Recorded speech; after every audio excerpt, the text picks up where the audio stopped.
വയനാട്ടിൽ ലഹരി വിരുദ്ധ സന്ദേശവുമായി ജയിൽ ജീവനക്കാർ അണിനിരുന്ന സൗഹൃദ ഫുട്ബോൾ മത്സരം ശ്രദ്ധേയമായി.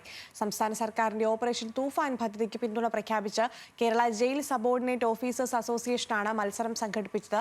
ആവേശകരമായ പോരാട്ടത്തിൽ വൈത്തിരി സബ് ജയിലിനെ പരാജയപ്പെടുത്തി മാനന്തവാടി ജില്ലാ ജയിൽ ടീം ജേതാക്കളായി. ഓപ്പറേഷൻ തൂഫാന് പിന്തുണ പ്രഖ്യാപിച്ചാണ് ഫുട്ബോൾ ടൂർണമെന്റ് സംഘടിപ്പിച്ചത്.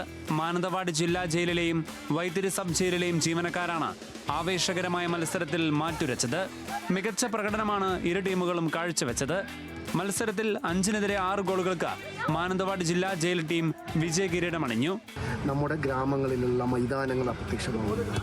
ഇന്ന് ആളുകളെ പിടിച്ച് ഗ്രൗണ്ടിലേക്ക് കൊണ്ടുപോകേണ്ട അവസ്ഥയുണ്ട്. ഒരു കാലഘട്ടത്തിൽ ഒരു മുൻ സമയത്ത് ആളുകളെ ഗ്രൗണ്ടിൽ നിന്ന് വലിച്ച് കൊണ്ടുപോകുന്ന ഒരു കാലഘട്ടത്തിൽ ഇന്ന് മാറിയിട്ട് പണം കൊടുത്ത് ഗ്രൗണ്ടിലേക്ക് വിടുന്ന ഒരു സാധ്യത. അപ്പോൾ അതിനാണ് ഇന്ന് നമ്മുടെ സംസ്ഥാന സർക്കാർ തുഫാൻ എന്ന് പറഞ്ഞ യുവാക്കളുടെ മാനസികാവസ്ഥയെ മാറ്റുന്ന തരത്തിലുള്ള പുതിയ പദ്ധതികൾ കൊണ്ടുവരുന്നുണ്ട്. അതിന് എല്ലാ പിന്തുണയും നൽകുകയാണ്.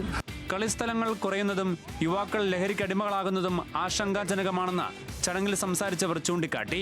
കായിക വിനോദങ്ങളിലൂടെ യുവതലമുറയെ ലഹരിയിൽ നിന്ന് അകറ്റി ആരോഗ്യകരമായ ജീവിതശൈലിയിലേക്ക് നയിക്കുകയാണ് ഇത്തരം പരിപാടികളുടെ ലക്ഷ്യം. ലഹരിമുക്ത സമൂഹം സൃഷ്ടിക്കാൻ എല്ലാവരുടെയും പങ്കാളിത്തം അനിവാര്യമാണെന്ന സന്ദേശത്തോടെയാണ് മത്സരം സമാപിച്ചത്. ന്യൂസ് മലയാളം, വയനാട്.